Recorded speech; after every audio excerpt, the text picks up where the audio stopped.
Niet rennen, dat is toch wel de zin die het dukste te horen is bij het walking football. Dit is ook meteen de belangrijkste spelregel. Walking football heeft zich razendsnel verspreid en heeft nu ook met de Limburg bereik. Senioren die nog altijd geer tegen in de bal trappen, kosten zich de afgelopen weken melden bij een aantal voetbalclubs. Een informatieavond bij SCH leverde onverwacht veel respons op.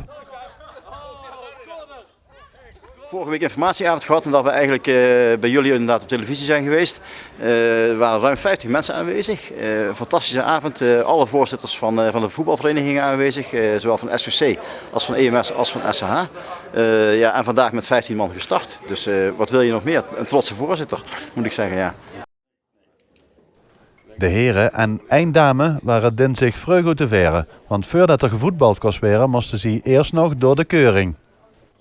Vandaag moesten ze echt vroeg komen. Normaal gesproken komen ze rond 10:00 komen ze hier, 10:30 beginnen met trainen. Vandaag was het om 9 uur aanwezig zijn, koffie drinken met elkaar, een fittest met elkaar doen, een nulmeting via Physiomoves.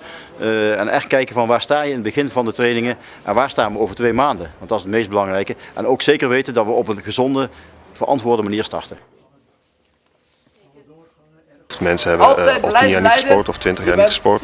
Dat wil zeggen dat ze nu bij die nulmeting hebben een meting waardoor we dus over 10, 12 weken kunnen we kijken, hebben de mensen een stap vooruit gemaakt als ze 12 trainingen van walking football gehad hebben. De een heeft last van bloeddruk, wat hoge bloeddruk, de andere heeft waarschijnlijk wat cholesterolverhogers. Dus dan gaan we kijken van is daar ook verandering in gekomen.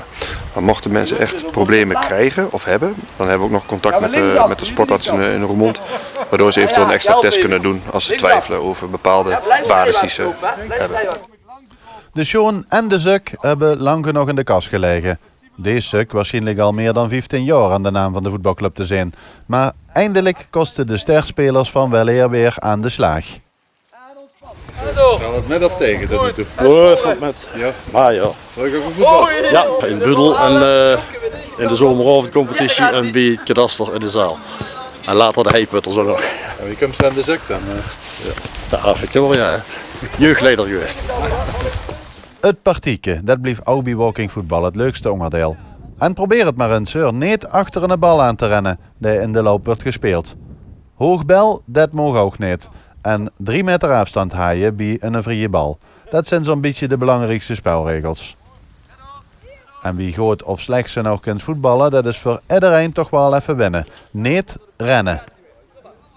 Joke, de enige vrouw in het midden, vult zich al wie een vis in het water. Want wij maakten de eerste goal van de dag.